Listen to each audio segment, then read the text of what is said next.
নমস্কার শ্রোতা বন্ধুরা, কে আছো অন্তরালে চ্যানেলে আপনাদের সবাইকে স্বাগত। আমি অরিন্দম চলে এসেছি নতুন একটি রোমাঞ্চকর ভয়ের গল্প নিয়ে। তবে গল্প শুরু করার আগে আপনাদের কাছে একটি অনুরোধ। আমাদের এই গল্প এবং পরিবেশনা যদি আপনাদের ভালো লেগে থেকে থাকে তাহলে আমাদের চ্যানেলটিকে অবশ্যই সাবস্ক্রাইব করুন।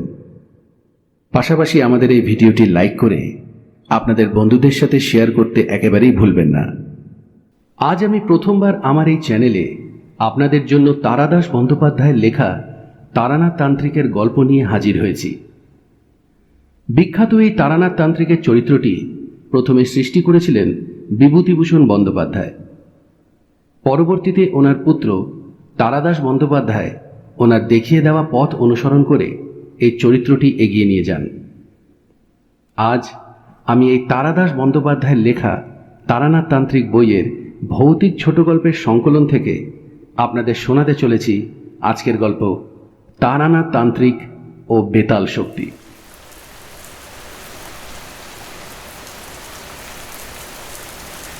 বর্ষাকাল হওয়াতে দিনটা সকাল থেকেই মেঘলা। দুপুরের দিকে বেশ এক পশলা বৃষ্টিও হয়ে গিয়েছে।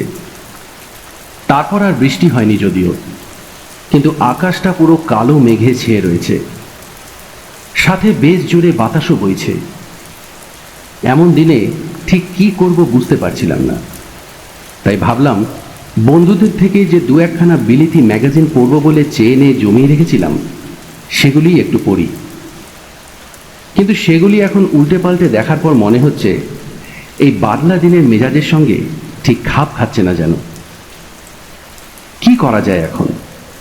স্ত্রীর সাথে গল্প করব? না, 7 বছর বিয়ে হয়ে যাওয়ার পর আর বাদলা দিনের খোলা জানলার ধারে দাঁড়িয়ে স্ত্রীকে নিয়ে কাব্য চলে না। শুনতে খারাপ লাগলেও এই কথাটি সত্যি। মহাকালের নির্মমতা ও অতীতের সুখের দিন সম্বন্ধে বিমর্ষভাবে চিন্তা করছি। এমন সময় দরজায় কড়া নাড়ার আওয়াজ কানে এলো। উঠে গিয়ে দরজা খুলে দেখি কিশোরী সেন। ভেতরে ঢুকে কাদামাখা রবারের পাম শু ছাড়তে ছাড়তে সে হেসে বললেন, এই বর্ষার দিনে বাড়িতে বসে কি করছো ভায়া? কি আর করব, যে অশ্ব নেই তার তৃণ সংগ্রহ করছিলাম। খুব ভালো হয়েছে তুমি এসেছো। একেবারে মেয়নো দিন, তাই না? সে তো বটেই, তাই তো বলছি আর বসে কাজ নেই। একটা জামা ঠামা যা হোক কিছু গায়ে গলিয়ে নাও। চলো তারানাথ জ্যোতিষীর বাড়ি ঘুরে আসি। আর কিছু না হোক দু একটা আজব গল্প তো শোনা যাবে। এমন বৃষ্টিমুখর মেঘলা দিনে উদ্ভট গল্পই তো জমে। তারানাথের কথা আমার যে কেন আগে মনে পড়েনি তা ভেবে বেশ অবাক হলাম। যাই হোক, কিশোরীকে বললাম, তুমি একটু বসো, আমি ধুতিটা বদলে নিই। পথে বেরিয়ে কিশোরীকে বললাম, ট্রামে উঠে কাজ নেই, এমনিই মাসের শেষ। বরং ট্রামে চড়ার জন্য যে 8 পয়সা ভাড়া লাগতো তা দিয়ে একটা সিগারেট কেনা যাবে। এতটুকু তো পথ, হেঁটে মেরে দিই চলো। কিশোরীরও মাসের শেষ দিন ছিল। আমার কথা শুনে সে তার কাছে থাকা 8 পয়সা দিয়ে পাসিং শো কিনে নিল। এরপর হাঁটতে হাঁটতে দুজনে মঠ লেনে তারানাথের বাড়ি হাজির হলাম। দরজায় কড়া নাড়তেই দেখি তারানাথের মেয়ে চারি এসে দরজা খুলে দিল। আমাকে দেখেই চারি বলে উঠল, ও কাকা বাবু, আজ আমার লেসের ডিজাইন আনতে ভুলেননি তো? রোজই কিন্তু আপনি ভুলে যান। আজ ভুলিনি রে, আগে থেকেই পকেটে রেখে দিয়েছিলাম।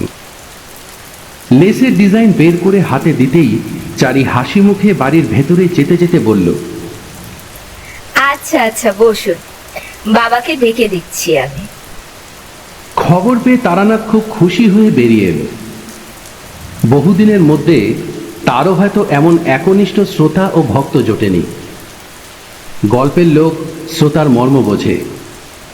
তক্তাপোষে বসতে বসতে তারানাথ বললে, তারপর হঠাৎ কি মনে করে এলে? আমি বললাম, ভালো লাগছিল না বাড়ি বসে, তাই আড্ডা দিতে চলে এলাম। দু একখানা গল্প হবে নাকি? তারানাথ স্পষ্টতই খুশি হয়ে বলল, বসো বসো, জমি আগে কি খাবে বলো? চারি, এই চারি, এদিকে শোন দিকে একবার মা। চারি এসে দাঁড়াতে তারানাথ বললে, যা দেখি মা, চট করে তেল নুন আর কাঁচা লঙ্কা দিয়ে মুড়ি মেখে নিয়ে আয় তো, তারপর চা দিবি। তারপর আমাদের দিকে ফিরে বললে, কি গল্প বলবো? তোমরা তো আবার এসব বিশ্বাস করো না। বাহ, অমনি বলে বসলেন বিশ্বাস করি না। বিশ্বাস যদি নাই করি তাহলে আকাশের এই অবস্থা আর এত বৃষ্টির মধ্যে এতখানি পথ ছেঙে এলাম কি করতে? সে গল্প শোনার লোভে, বুঝলে, নাস্তিক আর অবিশ্বাসী লোকেরাই এসব অলৌকিক গল্পের ভালো শ্রোতা হয়। আমি বললাম, আপনার কাছে এতদিন হয়ে গেল আসছি, আপনি কিন্তু অলৌকিক কিছু দেখালেন না আমাদের। তারানাথ উজ্জ্বল চোখে আমাদের দিকে তাকিয়ে বললেন, অলৌকিক বলতে কি বোঝাচ্ছেন? মানে শূন্য হাত নেড়ে সন্দেশ রসগোল্লা না, অথবা জলকে মন্ত্র করে শরবত করে দেওয়া? তোমাকে তো একদিন বলেছি ওসব খুব নিম্ন শ্রেণীর শক্তি। এসব শক্তি প্রয়োগ করায় গুরুর বারণ ছিল, তবে করিনি কি করেছি। কম বয়সে ভক্তদের অবাক করার জন্য পয়সা রোজগারের লোভে করেছি কিছু কিছু। এসব করাতেই আমার বাকি শক্তিগুলি চলে যায়, তবে ওতে কিছু নেই। আসল তান্ত্রিক কখনো ভেলকি দেখায় না। আচ্ছা, তাহলে সাধুরা যে চোখ বুজে ত্রিভুবন ত্রিকাল সামনে দেখতে পান, এখানে বসে বিলেতে কি হচ্ছে সব বলে দিতে পারেন, এসব কি বিশ্বাসযোগ্য? তারানাথ জোর দিয়ে বললেন, হ্যাঁ, নিশ্চয়ই। সদ্গুরু পেলে আর প্রকৃত সাধনা করতে পারলে তুমিও পারবে। আমি বললাম, যেমন? যেমন ধরো, সদ্যমৃত কোনো চণ্ডালের শব থেকে তার মুন্ডু কেটে এনে অমাবস্যা বা সংক্রান্তি তিথিতে শ্মশানে গর্ত করে তাতে সেই মুন্ডু নিক্ষেপ করতে হবে। পরে গভীর রাতে সেই গর্তের উপর পদ্মাসনে বসে মাথার উপর মরা দ্বারকাকের বাঁ দিকের ডানা রেখে 1,00,000 বার বীজমন্ত্র জপ করলে তুমিও সর্বজ্ঞ হতে পারবে। তা বীজ মন্ত্রটা কি? সেটি বলা যাবে না। তন্ত্রে অদীক্ষিত লোকের কাছে সাধনার গুহমন্ত্র বলা নিষেধ। বীজমন্ত্রটি আসল কিনা? এসব গল্পগুজবের মাঝেই চারি তেলে জবজবে করে মুড়ি মেখে নিয়ে এলো সকলের জন্য। খেতে খেতে বললাম, আপনি কখনো সত্যিকারের কাপালিক দেখেছেন? কি বলছো? তান্ত্রিক আর কাপালিকের মধ্যে আবার পার্থক্য আছে নাকি কিছু? অবশ্যই পার্থক্য আছে, তবে সেসব তোমাদের বোঝানো কঠিন, জেনেও তোমাদের কাজ নেই। তবে হ্যাঁ, কাপালিক দেখেছি কিছু, কিন্তু একবারের স্মৃতি কখনো ভুলতে পারবো না। তারানাথ কথাটি যেন অন্যমনস্ক হয়ে বলে চুপ করে গেলেন। আমি বললাম, বলুন না সে গল্প, বেশ লাগবে শুনতে। বলছি, তোমরা আগে খেয়ে নাও। সে এক ভয়াবহ কাহিনী, অনেকদিন বাদে মনে পড়ে গেল। এখনো মনে পড়াতে যেন গায়ে কাটা দিচ্ছে। আমি বললাম, এ ঘটনা কি মধুসুন্দরী দেবীর আবির্ভাবেরও আগে? বটেই, আমার ভবঘুরে জীবনের একেবারে প্রথম দিকে ঘটেছিল। তখনও আমি বীরভূমের মাতু পাগলিকে দেখিনি। চা এনেছিস? রাখ এই তক্তাপোষী। নাও, চা খাও তোমরা। আমরা চায় চুমুক দিলাম। তারপর তারানাথ গল্প বলতে শুরু করলেন। আমার তখন এই 22-23 বছর বয়স হবে। বাড়িতে আর ভালো লাগতো না থাকতে। সেই সময় আমাদের গ্রামের ধারে বাঁধানো বটতলায় এক বিচিত্র দর্শন সাধু এসে 7-8 দিন বাস করেছিল।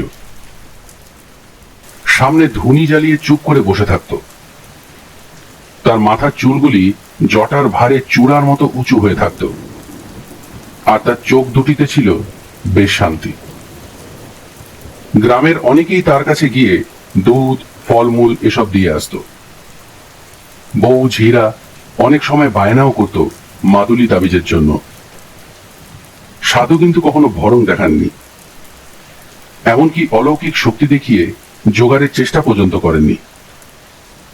কেউ বেশি বিরক্ত করলে বলতো, আমি কিছু জানি নে মা, আমার কোনো ক্ষমতা নেই, ভগবানকে ডাকো, উনি সব ঠিক করে দেবেন। বেশি জোরাজোরি করলে বলতো, আচ্ছা যা, আমি তোর হয়ে ভগবানের কাছে প্রার্থনা করব। এই সত্যতার জন্য এবং কারোর কাছ থেকে পয়সা না নেওয়ার জন্য সাধুর উপর আমার এক প্রকার শ্রদ্ধা জন্মালো। তাই গেলাম একদিন সাধুর কাছে বটতলায়। একদিকে চুপ করে বসেছিলাম আমি। সেখানে গিয়ে দেখতে পাই নানা রকম লোক এসে নানান বায়না করছে সাধুর কাছে। সাধু সবাইকে হেসে বিদায় করছে। এসব মিটতে মিটতে বিকেল গড়িয়ে অন্ধকার হয়ে যায়। এবার আমি আর সেই সাধুই রয়েছি বটতলায়। পাশ থেকে একখানা চেলাকাঠ তুলে ধুনিতে গুজে দিয়ে আমার দিকে তাকিয়ে সাধু বললেন, আয়, এগিয়ে এসে বস এখানে। আমি সাধুর সামনে এগিয়ে গিয়ে বসলাম ধুনির পাশ দিয়ে। ধুনির আলোয় সাধু কিছুক্ষণ আমার মুখের দিকে তাকিয়ে থাকলো। তারপর একটা দীর্ঘ নিঃশ্বাস ফেলে বলল, সন্ন্যাসী হবার ইচ্ছে হয়েছে তাই না? আমি কিছু না বলে চুপ করে থাকলাম। কিন্তু বাছা, তোর তো সেসব হবে না। তবে তোর কপালে অনেক সাধু সঙ্গ রয়েছে দেখছি, কিছু শক্তিও পাবি। কিন্তু সংসারে তোকে থাকতেই হবে। আমি বললাম, আপনি তো কাউকে কিছু বললেন না, তা হঠাৎ আমাকে এত কথা বলছেন কেন? সাধু একটু চুপ করে বসে থেকে বলল, তোর কপালে তন্ত্র সাধনার চিহ্ন আছে, তবে তা অস্পষ্ট। এর অর্থ হলো কিছু দূরে গিয়ে তারপর ফিরে আসতে হবে তোকে। এই চিহ্ন না দেখতে পেলে তোকে এসব কথা বলতাম না। তোর অধিকার আছে জানার। আমি উৎসুক হয়ে ওনাকে আরো জিজ্ঞাসা করে উঠলাম, আর কি দেখতে পাচ্ছেন সাধু বাবা? আজ যা দেখতে পাচ্ছি তা খুব ভালো নয়। কিরকম? বছর খানেকের ভেতর তোর খুব বড় বিপদ আসছে। ভালোই হয়েছে যে আমার সঙ্গে তোর দেখা হয়ে গিয়েছে, নয়তো প্রাণ সংশয় হতে পারত। বললাম, কিরকম বিপদ হবে সেটা বললে ভালো হতো, নয়তো তার থেকে বাঁচবো কি করে? সাধু বলল, তা আমিও ঠিক বলতে পারছি না, জানলে নিশ্চয়ই বলতাম। তুই এসে বসবার পর থেকেই আমার মনে কেমন জানি অস্বস্তি হচ্ছিল। এখন তোর দিকে তাকিয়ে দেখতে পাচ্ছি তোর পেছনে একটা অন্ধকারের স্তূপ যেন চাপ বেঁধে আছে। আমি ওনার কথা শুনে চমকে পেছনে তাকাতেই সাধু হেসে বলল, তুই দেখতে পাবি না রে, এ শুধু আমি দেখতে পাচ্ছি। আমি বললাম, 1 বছরের মধ্যেই যে বিপদ ঘটবে তা কি করে বলছেন? আগে বা পরেও তো হতে পারে। ওটা আমার অভিজ্ঞতা থেকে বলছি, হয়তো ভুল করিনি আমি। চুপ করে বসেছিলাম। এরপর বলা বাহুল্য, সাধুর কথা শুনে আমার গাটা যেন একটু শিরশিরি করছিল। কেউ যদি হঠাৎ জানতে পারে তার পেছনে একটা অদৃশ্য চাপ বাঁধা অন্ধকার ঘুরছে, তাহলে তার ভালো লাগার কথা নয়। তার উপর জায়গাটা নির্জন এলাকাতে। বটগাছটাও তো গ্রামের বাইরের দিকে। ধুনিতে পটপট আওয়াজ করে কাঠের গাছ পড়বার শব্দ হচ্ছে। সাধু আর আমি ছাড়া কোনো দিকে আর কেউ নেই। এরপর সাধু বলল, আয়, তোকে আমি একটা জিনিস শিখিয়ে দিয়ে যাচ্ছি, ভালো করে শিখে রাখ। যদি কোনোদিন কখনো বিপদ আসছে মনে করিস বা কোনো অস্বস্তি বোধ করিস, তাহলে এই প্রক্রিয়াটা করবি, বুঝলি? তাহলে যতই বিপদ আসুক প্রাণটা বেঁচে যাবে। আমি বললাম, কি প্রক্রিয়া সাধু বাবা? নে, ভালো করে দেখ, আর এই মন্ত্রটা মুখস্থ করে নে। একে বলে গাত্র বন্ধন। আমার শিখতে বেশিক্ষণ লাগেনি। তারপর সাধুকে বললাম, কিন্তু বিপদ যে আসছে তা বুঝতে পারবো কিভাবে? সাধু একটু হেসে তারপর জবাব দিল, তুই ঠিক বুঝতে পারবি।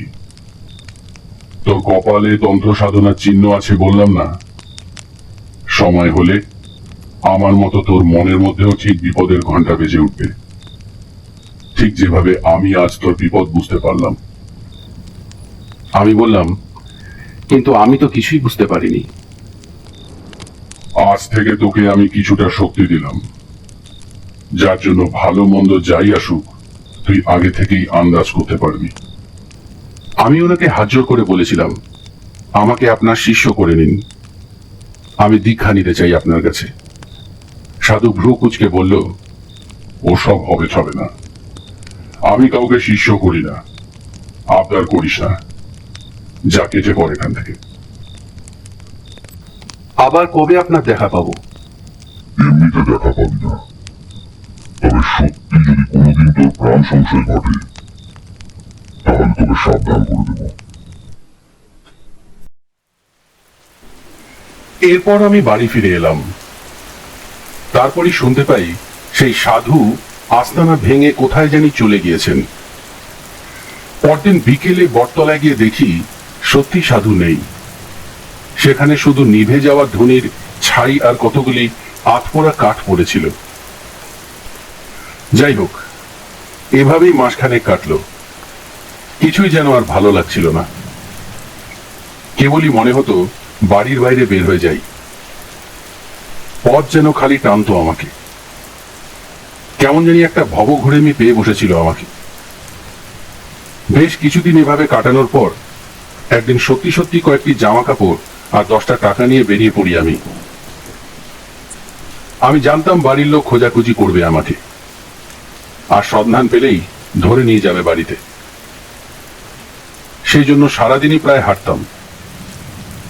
রাতে আশ্রয় নিতাম কোনো গৃহস্থের বাড়িতে। তখনকার লোকজন ভালো ছিল, অভাব ছিল না। গলা ভর্তি ধান, পুকুর ভর্তি মাছ, নিজের বাড়ির পোষা গরুর দুধ। অতিথিকে যত্ন করতে সে যুগের লোক ত্রুটি করত না। গৃহস্বামী হলে গোয়াল ঘরের একপাশে পরিষ্কার করে রান্নার আয়োজনও করে দিত। সেখানে বসে রান্তাম। তারা আবার অপেক্ষা করত ব্রাহ্মণের প্রসাদ পাওয়ার জন্য। কিশোরী প্রশ্ন করল, জিনিসপত্রের তখন দাম কেমন ছিল? গায়ের দিকে বেশিরভাগ জিনিসই কিনে খেতে হতো না, সবই তো গ্রামেই উৎপন্ন হতো। তবে হ্যাঁ, মনে আছে একবার আমি আর আমার এক বন্ধু হরমোহন মাংস খাওয়ার শখ হওয়ার জন্য পাশের গ্রাম থেকে 10 আনা দিয়ে একটা পাঠা কিনে এনে দুজনে রান্না করে খেয়েছিলাম। আমি অবাক হয়ে বললাম, 10 আনায় একটা আস্ত পাঠা? বটেই, সেসব সস্তার বাজার তোমরা কল্পনাও করতে পারবে না। তা বলে দুজনে মিলে গোটা পাঠা খেয়ে নিতে পারলেন? তা কেন পারবো না? গায়ের ছেলে ছিলাম আমরা, আমাদের খিদেও ছিল আর অম্বলের ব্যামতেও ভুগতাম না। আর আমার খাওয়ার কথা কি শুনছো?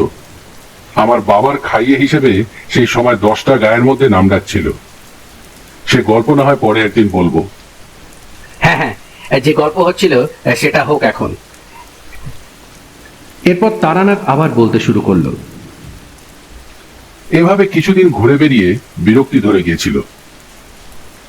রোজ রোজ অকারণে পথ হাঁটা, লোকের বাড়িতে আশ্রয় নেওয়া, তাদের দাক্ষিণ্যে ভালো ভালো খাওয়া, এসবের জন্যই কি বাড়ি থেকে বেরিয়েছিলাম?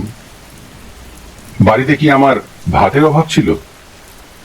এসবই তখন মাথায় ঘুরতো আমার। যাই হোক, এভাবেই একদিন পথ হেঁটে ক্লান্ত অবস্থায় একদিন সন্ধেবেলা এক গ্রামে এসে পৌঁছলাম। গ্রামটায় ঘনবসতি নেই, একটু দূরে দূরে বাড়িঘরগুলি। গ্রামটি প্রায় পুরোটাই আম, জাম আর বাঁশবাগানে ভরা।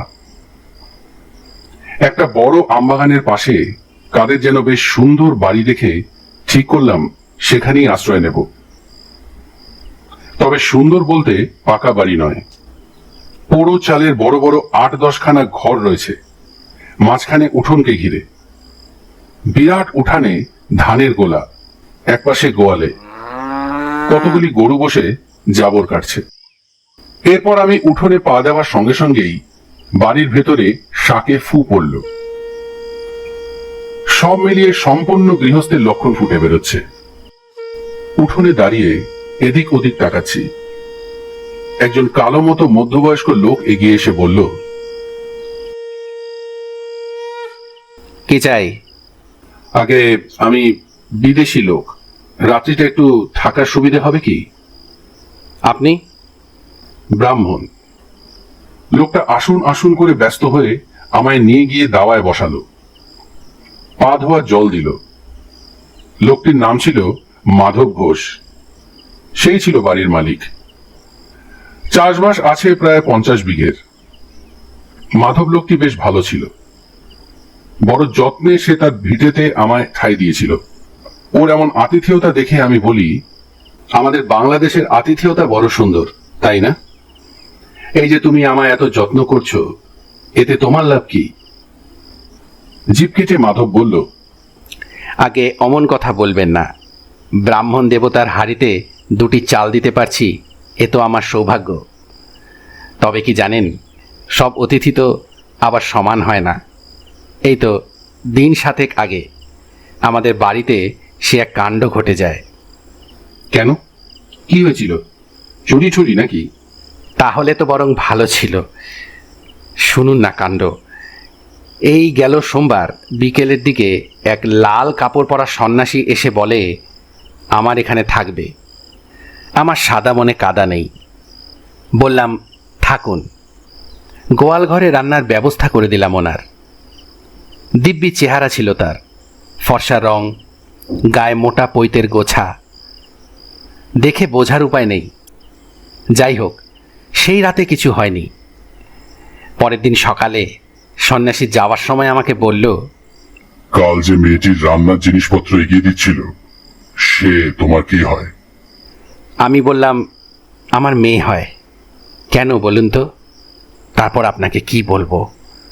সন্ন্যাসী এরপর যা বলল তা শুনে আমার নিমেষে মাথায় রক্ত উঠে যায়। বলে কিনা, তোমার এই মেয়েটিকে আমাকে দাও, আমি ভৈরবী করব। ওর শরীরে ভৈরবীর চিহ্ন রয়েছে। আমি অবাক হয়ে বললাম, তারপর? তারপর আর কি, আমার চেঁচামেচিতে পাড়ার লোক জড়ো হয়ে গেল। বললুম, যাও ঠাকুর, ব্রাহ্মণ বলে শুধু আজ তুমি পার পেয়ে গেলে, নইলে মাধব ঘোষের মেয়ের দিকে নজর দিয়ে আর এ গ্রাম থেকে বেরোতে পারতে না। কাজটা ভালো করলি না তুই।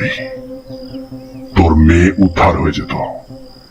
এর ফল তুই হাতে নাতে পাবি, এই আমি বলে গেলাম। বলো কি হে, এ তো সাংঘাতিক ব্যাপার। লোকটা আর আসেনি তো? তার আসতে আর সাহস হবে না। সন্ন্যাসী হলেও প্রাণের মায়া তো আছে। যাই হোক, মাধব ঘোষের সাথে গল্প করতে করতে কখন যে আমার খাওয়া প্রায় শেষ হয়ে এসেছিল তা খেয়াল করিনি। তবে মাধব ঘোষের যত্নের সত্যিই কোনো তুলনা নেই। সে ঠিক খেয়াল করে এরপর আমার জন্য একটা বড় জামবাটি ভর্তি দুধ নিয়ে আসে। আমি বরং তা দেখে লজ্জা পেয়ে বলি, আবার দুধ কেন? আগে খান ওটুকু, ব্রাহ্মণ সেবা করলে আমার কল্যাণ হবে। পরের দিন আমি সকালে উঠে মাধবের কাছ থেকে বিদায় নিলাম। সে কিছুতেই ছাড়তে চাইছিল না আমাকে। আমি প্রায় জোর করেই সেখান থেকে চলে যাই, কারণ আগেই বলেছি আমি 2টো ভাতের জন্য পথে বের হইনি। সরল মানুষের ঘাড়ে চেপে অকারণে অন্ন ধ্বংস করতে আমার খারাপ লাগে। তাই এই পথে আবার কখনো এলে তার বাড়িতে আশ্রয় নেব, এ কথা দিয়ে বেরিয়ে পড়লাম। তারপর দুপুরের দিকে গঞ্জের মতো জায়গায় চিড়ে দই কিনে খাই। তারপর আবার হাঁটতে শুরু করি। সারাদিন প্রায় মাইল 15-16 হেঁটে সন্ধে নাগাদ এমন একটা জায়গায় এসে পৌঁছলাম যা ত্রিসীমানায় কোনো গ্রাম বা জনবসতি নেই। শুধু একটা ছোট্ট নদী তীর তীর করে বয়ে চলছিল আমার পাশ দিয়ে। সেখানে কি করব ঠিক করতে না পেরে নদীর ধার ধরে আমি হাঁটতে থাকি। মিনিট 15 হাঁটার পর দেখি সামনে এক শ্মশান। বেশ বড় ছিল শ্মশানটি। অন্তত যতদূর চোখ যায় তাকিয়ে দেখি কেবল পোড়া পোড়া কাঠের গুঁড়ি, ছেঁড়া মাদুর, কাঁথা, ভাঙা কলসি এসব পড়ে রয়েছে। এই নির্জন শ্মশানে সন্ধেবেলা আপনার ভয় করলো না? না, ভয় কেন করবে? শ্মশান অতি পবিত্র স্থান। সেখানে মানুষের সমস্ত পাপ শেষবারের মতো মুছে যায়। তার স্বর্গলোকে যাওয়ার পথ সুগম হয়। যাই হোক, দাঁড়িয়ে চারিদিকে তাকিয়ে দেখছি, হঠাৎ গম্ভীরভাবে ভারী গলায় পেছন থেকে কে যেন ডাকলো। কি চাই এখানে? সে কি ভয়ানক গলার স্বর! আমি চমকে পেছনে তাকিয়ে দেখি একজন সাধু দাঁড়িয়ে রয়েছে। মাথায় তার পাকা তেঁতুলের মতো অজস্র জটা। যত্নের অভাবে তার পুরো মুখমণ্ডলে দাড়ি গোফের জঙ্গল হয়ে রয়েছে। লম্বায় উনি আমাকেও ছাড়িয়ে যান, তাও আমার মাথা থেকে প্রায় 1 হাত লম্বা হবে। পরনে তার লাল পোশাক, পায়ে বউল দেওয়া কাঠের পুরু খড়ম। কি দরকার এখানে? সাধুকে প্রণাম করে বিনীতভাবে জানালাম, আগে আমার বিশেষ কোনো দরকার নেই, পথ হাঁটতে হাঁটতে এসে পৌঁছেছি এইমাত্র। বুঝলাম। তা কোথায় যাওয়া হবে? কোথাও না। মানে ঠিক নেই। সাধু কি বুঝলো জানি না, কিছুক্ষণ আমার মুখের দিকে স্থির হয়ে একভাবে তাকিয়েছিল। তারপর তার মুখে খুব সূক্ষ্ম একটা হাসি দেখা ফুটে উঠল। তারপর বলল, আয় আমার সঙ্গে। সেই ঘুটঘুটে অন্ধকারে আমি সাধুর পেছন পেছন চললাম। বেশ খানিকক্ষণ পথ হাঁটবার পর দেখি একটা গাছের নিচে সাধু মরার মাদুর, কাঁথা ইত্যাদি টাঙিয়ে বেশ ঝুপড়ি মতো বানিয়েছে। আমি বললাম, এখানে থাকেন আপনি?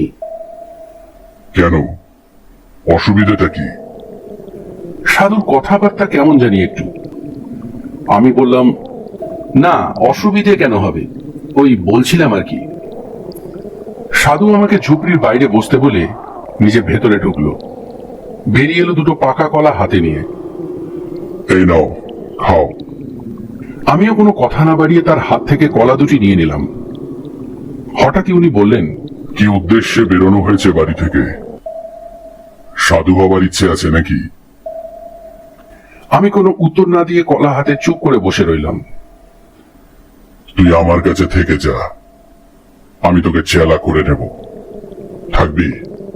এরপর সাধু আমাকে এমন একটা কথা বলল যা আমাকে আমাদের গ্রামের বটতলার সেই সাধুও বলেছিল। বলল, তোর কপালে তন্ত্র সাধনার চিহ্ন আছে, থেকে যা তুই আমার কাছে। আমি পড়লাম মহাসংকটে, কারণ এই সাধুকে দেখে আমার তেমন ভক্তির উদয় হচ্ছিল না, বরং কেমন জানি একটু অস্বস্তি হচ্ছিল। তবে এত সহজে নিজে থেকে চেলা করতে চাইছে দেখে আমার ভাব বেড়েছে, বই কমেনি। যদিও ভালো সাধু কখনো কথায় কথায় শিষ্য করে বেড়ায় না। অবশ্য আমার আর চিন্তা কি, থেকে যাই কদিন, ভালো না লাগলে কেটে পড়তে বাধা কোথায়? সাধু সঙ্গের জন্যই তো বেরিয়েছিলাম আমি, তাই বলে দিলাম থাকবো। তারপর সাধু বলল, বেশ, আমি একটা বিশেষ সাধনা করছি, সেটা কদিনের মধ্যেই শেষ হয়ে যাবে, তারপর তোকে আমি দীক্ষা দেব। আমি জিজ্ঞেস করলাম, কি সাধনা? সে আছে, সময় হলেই জানতে পারবি। তাছাড়া তোর সাহায্যেরও আমার দরকার হতে পারে। এরপর থেকে গেলাম সাধুর কাছে। 2-4 দিন সেখানেও বেশ কেটে গেল। সাধু আমাকে একলা ফেলে রেখে প্রায় প্রত্যেক দিনই কোথায় কোথায় ঘুরে কি সব জানি সংগ্রহ করে আসতো। ভাবলাম বোধহয় নিজের সাধনার জিনিসপত্র। এরপর রাত্রিতে বসে অনেকক্ষণ ধরে পুজো করত। সেই সময়টা অনেক জপ তপ করতে দেখতাম সাধুকে, আর আমি একটু দূরে কাঠকুটো দিয়ে আগুন জেলে মাটির হাঁড়িতে ভাত রান্না করতাম। ওনার সমস্ত প্রক্রিয়া শেষ হতে হতে অনেক রাত হয়ে যেত। তারপর আমরা খেতাম। ক্রমে সাধুর কাণ্ড কারখানা দেখে আমার মনে দৃঢ় বিশ্বাস জন্মালো। বুঝতে পারলাম এই সাধু একজন কাপালিক। কারণ দেখি সেই সাধু কোথা থেকে জানি একটা মরা চড়ুই পাখিকে হাতে ধরে ঝুলিয়ে এনে হাজির হয় আমার সামনে। তারপর ঝুপড়ি থেকে ছুরি এনে চড়াইটার পেট চিরে নাড়ি ভুড়ি বের করে কি একটা জিনিস আমাকে না দেখিয়ে টুক করে ভরে দিল পাখিটার পেটে। তারপর দেখি আবার ঝুপড়িতে ঢোকে, 2খানা একই মাপের মাটির সরা এনে একটায় মরা পাখিটাকে রেখে অন্যটা দিয়ে চাপা দিয়ে দিল। এরপর একটু আটা মেখে সেই আটা দিয়ে দুটো সরাই মুখে মুখে জুড়ে দিল। আমি ওসব দেখে অবাক হয়ে বললাম, এটা দিয়ে কি হবে? সাধু শুধু সংক্ষেপে বলল, কাজ আছে। তারপর আমার হাতে মুখবন্ধ সরাটা দিয়ে বলল, আগুনে পোড়া তো এটা, 1 ঘন্টা ধরে পোড়াবি। এইভাবে মোট 3 দিন 1 ঘন্টা করে পোড়াবি। নে। রান্না হয়ে গিয়েছিল, কিন্তু আগুন তখনও জ্বলছে। আমি কথা না বলে সরাটা সাধুর কাছ থেকে নিয়ে আগুনে পোড়ানো শুরু করলাম। তারপর সাধু বলে উঠল, দ্রব্যগুণ বুঝলে? দ্রব্যগুণ এক বিরাট জিনিস, তুই মানিস? নিজের চোখে দেখিনি কখনো, তবে গাছপালা থেকে ওষুধ তৈরি হয় আর তা খেলে অসুখ সেরে যায়, এসব দেখেছি। কিন্তু যেসব কথা শুনতে পাওয়া যায়, যেমন বশীকরণ, কারোর কাজে বিঘ্ন ঘটানো, সেসব দেখিনি। সাধু হেসে বলল, বশীকরণ ও আবার কঠিন কিছু নাকি? ওর অনেক রকম উপায় আছে, বেশি জটিল প্রক্রিয়ায় যাবার দরকার নেই। তোকে আমি একটা সহজ উপায় শিখিয়ে দিচ্ছি, শোন। যদি চেষ্টা করিস তাহলে তুইও পারবি। কিভাবে? যে কোনো মাসের অমাবস্যা তিথিতে যদি দুপুরবেলা ঘূর্ণিঝড় ওঠে কিংবা জোরে হাওয়া দেয়, তাহলে সেই হাওয়ায় উড়ে যাওয়া কোনো শুকনো গাছের পাতা একটা মন্ত্র বলতে বলতে হাতে ধরে ফেলতে হবে। সেই পাতা যদি গুঁড়ো বা কোনো খাবার বা পানীয়র সাথে মিশিয়ে খাইয়ে দিতে পারলে, ব্যাস, সেই লোক কুকুরের মতো তোর পায়ে পায়ে ঘুরবে। আমার সাথে থাক, একদিন তোকে এই প্রক্রিয়াটা করে দেখাবো। দিন দুয়েক আগে সাধু একটা বেশ মোটা নিম গাছের ডাল নিয়ে এসেছিল। একদিন সকালে দেখি সাধু বসে বসে ছুরি আর দা দিয়ে কেটে তার থেকে একটা পুতুল বানাচ্ছে। একদম অবিকল মানুষের মতো মূর্তিটা। আমি আবারও অবাক হয়ে ওনাকে জিজ্ঞেস করে বসলাম, এই পুতুলটা দিয়ে কি হবে? কিন্তু সেদিনও সাধু রহস্যময়ভাবে হেসে বলল, কাজ আছে। তখনও আমি সাধুর কাণ্ড কারখানা দেখে বুঝতে পারিনি উনি আসলে ঠিক কি করতে চাইছিলেন। যদি বুঝতে পারতাম তবে এক মুহূর্ত সেখানে থাকতাম না আমি। যাই হোক, এভাবেই আরো কিছুদিন কাটলো। তারপর একদিন বিকেলে আমি রান্নার জন্য কাঠকুটো এক জায়গায় জড়ো করছি। সাধু দেখি আমার কাছে এসে বসলো। তারপর বলল, তুই প্রকৃতির সংহার শক্তিতে বিশ্বাস করিস? মানে? ঠিক বুঝতে পারলাম না। দেখ, প্রকৃতিতে অনেক রকম শক্তি আছে। যেমন প্রকৃতি আমাদের যে শস্য, বাতাস, বৃষ্টি এসব দান করেছে, এতে আমাদের প্রাণ বাঁচে, এগুলিকে বলে শুভ শক্তি। আবার উল্টো দিকে মহামারী, দুর্ভিক্ষ, বন্যা, যুদ্ধ, এগুলি হলো সংহারক শক্তি।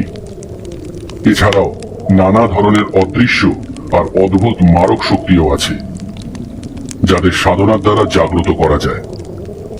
যেমন বেতাল জাগানো। বেতাল হচ্ছে এক ধরনের ক্রূর আর নিষ্ঠুর অপশক্তি। তার মারক ক্ষমতাও প্রচন্ড। একবার জেগে উঠলে কাজ শেষ না হওয়া পর্যন্ত তার নিদ্রা নেই। কিন্তু সে যদি তার কাজে বাধা পায়, তবে যে তাকে জাগিয়েছে তাকেই সে হত্যা করে। কথাগুলি শুনে আমার সারা গা হাত পা শিরশির করছিল ভয়। তারপর সাধু একটু চুপ করে থেকে আমার দিকে তাকিয়ে বলল, আজ রাত্রিতে তোকে বেতাল জাগানোর পদ্ধতি দেখাবো। তুই ভয় পাবি না তো? প্রথমে ভাবলাম হ্যাঁ বলে নিজের জিনিসপত্র গুছিয়ে পালাই, কিন্তু তারপর কেমন জানি আকর্ষণ আর কৌতূহল বসে বলে ফেললাম না। তারপর জিজ্ঞেস করলাম, আপনি কি এরই সাধনা করছিলেন? হ্যাঁ রে। এরপর সেদিন গভীর রাতেই সাধু তার কাজকলাপ শুরু করে দিল। জবা ফুলের মালা, রক্তচন্দন এসব আগে থেকেই জোগাড় করা ছিল। সাধু সেই নিম কাঠের পুতুলটা এনে তাতে বেশ করে তেল সিন্দুর মাখালো। তারপর সেটাকে কোমর পর্যন্ত মাটিতে পুঁতে দিল। এরপর তার চারিদিকে বেড়ার মতো করে মাটিতে রেখে দিল একটা জবা ফুলের মালা। তারপর পদ্মাসনে বসে বিড়বিড় করে মন্ত্র পড়তে পড়তে পুতুলটায় চন্দনের ছিটে দিতে লাগলো। এরপর ঝোলা থেকে একটা মদের বোতল বের করলো। সাধুর ঝুপড়িতে একটা মরার খুলি ছিল, আগেই দেখেছিলাম আমি। সেই খুলির উপর কিছুটা মদ ঢেলে আমার দিকে তাকিয়ে বলল, সেই বন্ধ সরাটা কই? আমি সরাটা এনে দিলাম। তারপর সাধু সেটি খুললে পরে দেখলাম 3 দিন পোড়ানোতে ভেতরে থাকা পাখিটা পুড়ে একদম ছাই হয়ে গিয়েছে। তারপর দেখি সাধু তার মধ্যে থেকে 1 চিমটি ছাই মদের বোতলে মিশিয়ে নিজের গলায় ঢকঢক করে ঢেলে দিল। এরপরই সাধুর আশ্চর্য রূপ পরিবর্তন দেখলাম। সাধুর চোখ দুটো যেন হঠাৎ করে 2 টুকরো কয়লার মতো জ্বলতে লাগলো। তারপর সে আমার দিকে ফিরে বলল,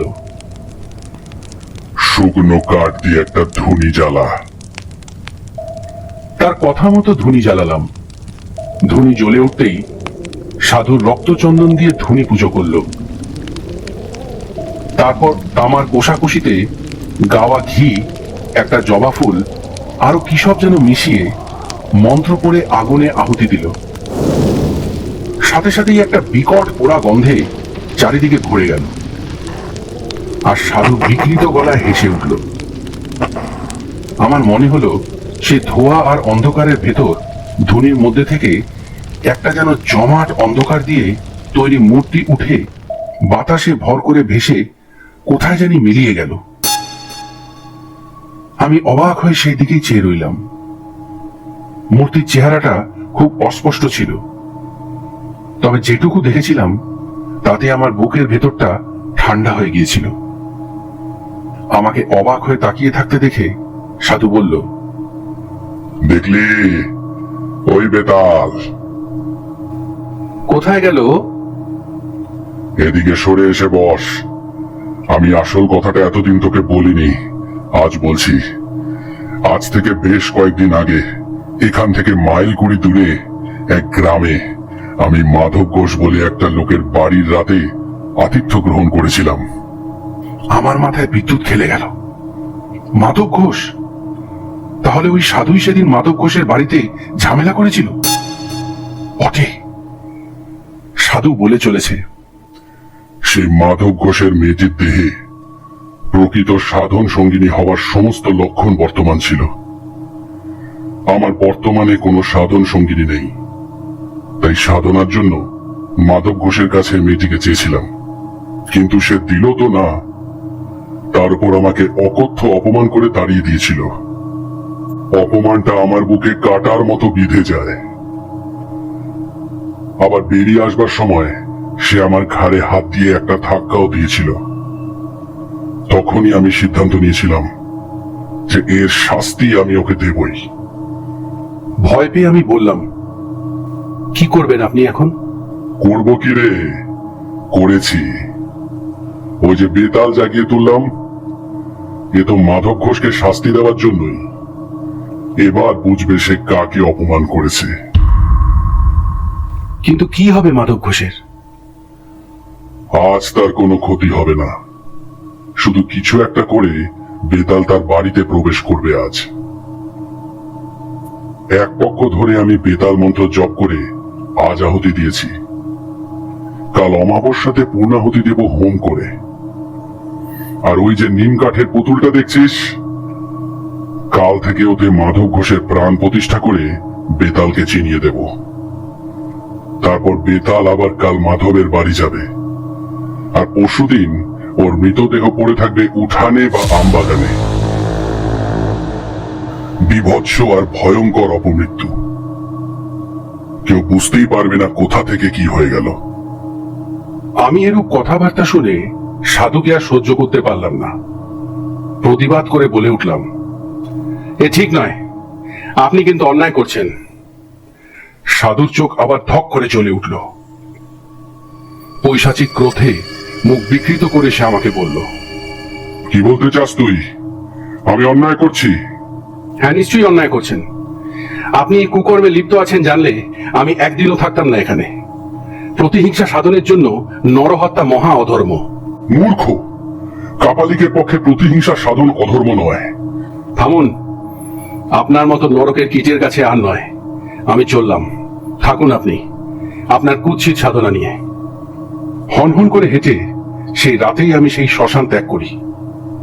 পেছন থেকে অত রাতেও শুনতে পাই সেই সাধু উন্মাদের মতো হাসতে হাসতে বলছে, যাচ্ছিস যা, কিন্তু মনে রাখিস আজ পর্যন্ত কেউ আমাকে অপমান করে বেশি দিন পৃথিবীর আলো দেখেনি। পরের দিন আমি হেঁটে কোনো রকমে মাধব ঘোষের বাড়ি পৌঁছলাম। দেখি সমস্ত বাড়িটা যেন কেমন ঝিমিয়ে আছে, ভেতরে কেউ যেন জেগে নেই। আমার বুকটা ছ্যাদ করে উঠল। না জানি বেতাল গত রাতে কি করে গিয়েছে। উঠানে দাঁড়িয়ে ডাক দিলাম, মাধব, মাধব, মাধব। ভেতর থেকে আমার ডাক শুনে মাধব বেরিয়ে এলো। আমাকে দেখতে পেয়ে সে আমার পায়ের ধুলো নিয়ে খুশিতে বলে উঠল, ঠাকুর মশাই, আপনি এসেছেন, ভগবান আমার কথা শুনেছে।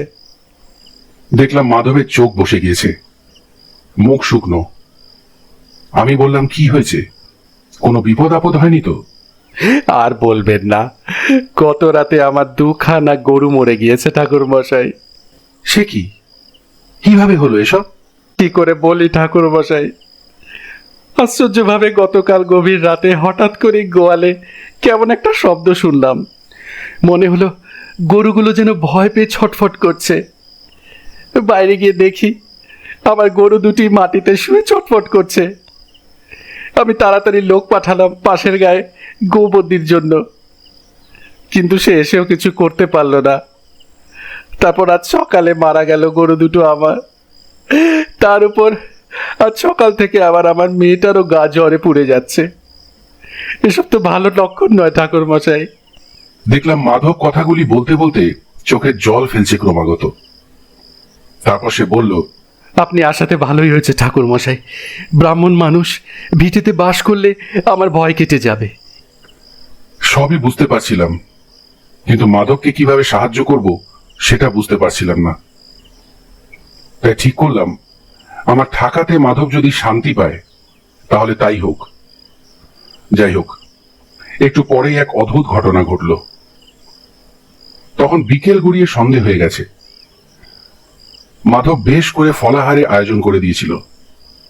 ফলাহার করে আমার একটু বাগানে যাওয়ার প্রয়োজন হয়ে পড়েছিল। তাই মাধবের কাছ থেকে এক ঘটি জল চেয়ে বাগানে কাজ সারলাম। ঘটি হাতে ফিরছি, হঠাৎই মনের মধ্যে কেমন যেন একটা অনুভূতি জেগে উঠল। মনে হলো আমার জন্য যেন খুব বড় একটা বিপদ অপেক্ষা করে আছে।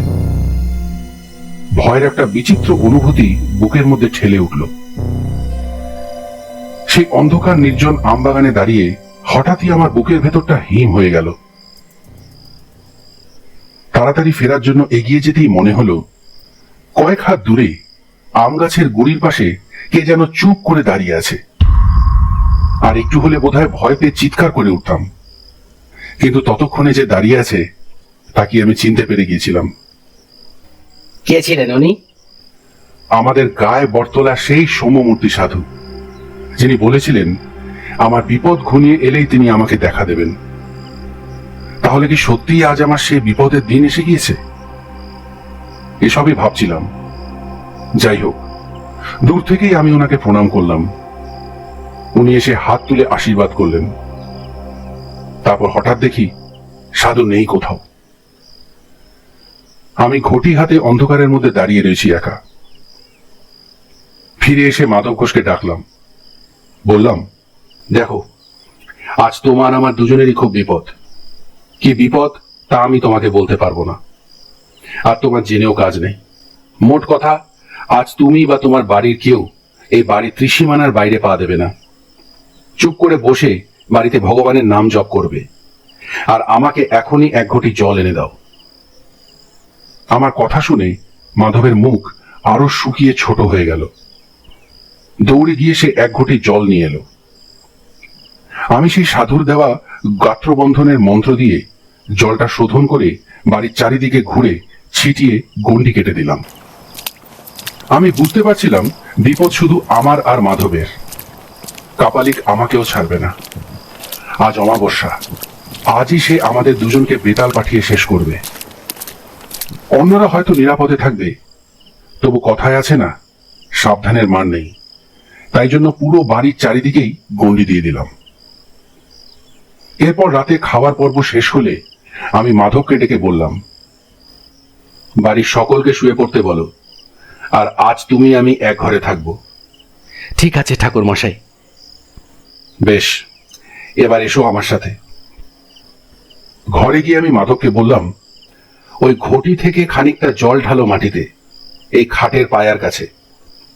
এবার ডান পায়ার বুড়ো আঙ্গুল দিয়ে ওই জল থেকে রেখা টেনে খাটের চারিদিকে একটা জলের গণ্ডি কাটো। নাও, শুরু করো। আমি তোমার সাথে মন্ত্র পড়তে পড়তে ঘুরছি।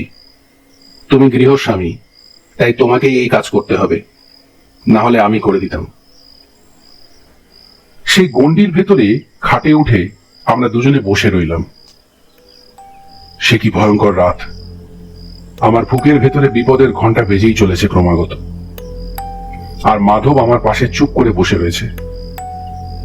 ঠিক মাঝরাত পেরিয়ে যাওয়ার পর হঠাৎ যেন এক ঝলক হওয়াতে বাইরে আমবাগান কেঁপে উঠল। আমি বুঝতে পারলাম না ঝড় বাদল নেই, অথচ এত জোরে হাওয়া কোথা থেকে আসছে। তারপর হঠাৎ করে সেই হাওয়া বেড়ে রীতিমতো ঝড়ে পরিণত হলো। বাড়ির দরজা জানলা দরাম দরাম করে খোলা এবং বন্ধ হতে লাগলো। ভয় বাড়ির ভেতর মেয়েরা শব্দ করে কেঁদে উঠল। আমি চেঁচিয়ে বললাম, কেউ বাইরে আসবে না, সবাই ভেতরে বসে থাকুন।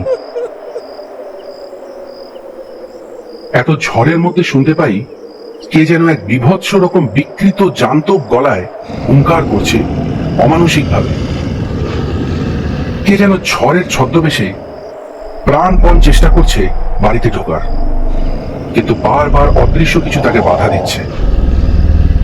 খানিকক্ষণ এরকম চলার পর হঠাৎ যেন এক মুহূর্তে ঝড়টা থেমে গেল। চারিদিকটা ঠিক আগের মতো শান্ত হয়ে যায়। মনে হলো যে বাড়িতে ঢোকার চেষ্টা করছিল, উদ্দেশ্য সফল হবে না বুঝে সে ফিরে গিয়েছে। আর অদ্ভুতভাবে আমার বুকের ভেতরে যে বিপদের ঘণ্টা বাজছিল সেটিও থেমে যায়। মাধব আতঙ্কিত চোখে আমার দিকে চেয়েছিল। আমি বললাম, আর ভয় নেই, বিপদ কেটে গিয়েছে। সেদিন রাত্রিটা আমরা খাটে বসেই কাটিয়ে দিলাম।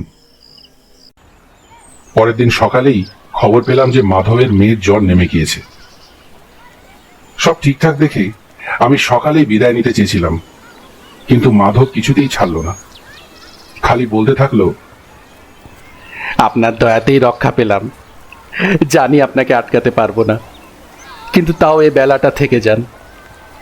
যদিও মাধবের কথা শুনে থেকে ভালোই করেছিলাম, নইলে ঘটনার শেষটা জানতে পারতাম না। এরপর বিকেলে মাধবের কাছ থেকে বিদায় নিয়ে বেরিয়ে যাওয়ার পর কিছু দূর গিয়ে দেখতে পাই একজন দারোগা তার দুই সেপাই নিয়ে কোথায় যেন চলে যাচ্ছে ঘোড়ায় চেপে। কৌতূহলের বসে একজন সেপাইকে তাই জিজ্ঞেস করে ফেললাম, কোথায় চলেছো বাবা? সামনে যে একটা বড় শ্মশান আছে জানেন? সেই শ্মশানে এক কাপালিক থাকতো, তারই খুন হয়েছে, সেখানে যাচ্ছি আমরা। আমি ধরা গলায় বললাম, খুন হয়েছে? বোঝা গেল কিভাবে? কাপালিকের মাথা নাকি একেবারে মুচড়ে উল্টো দিকে ঘুরিয়ে দিয়েছে। তবে এ কাজ একজনের বলে মনে হলো না, অনেকে মিলে করেছে আর কি। সেপাইয়ের কথা শুনে আমি তখন আস্তে আস্তে সব বুঝতে পারি। কাপালিক তো বলেই ছিল, বেতাল কাজে বাধা পেলে ফিরে গিয়ে তাকে যে জাগিয়েছিল তাকেই আক্রমণ করে। বাপরে, কি ভয়ঙ্কর মৃত্যু! যাই হোক, বিপদমুক্ত হওয়াতে মনে মনে আমাদের গায়ে দেখা সেই সৌম্য সাধুকে প্রণাম জানিয়ে আবার নিজ পথে রওনা দিলাম। গল্প শেষ করার পর তারানাথ জিজ্ঞেস করলো, তা কেমন লাগলো শুনে? আমরা বললাম, ভালোই। এরপর পথে বেরিয়ে কিশোরীকে বললাম, বিশ্বাস হলো? সে কথার জবাব না দিয়ে শুধু বলল, দিনটা তো ভালো কাটলো।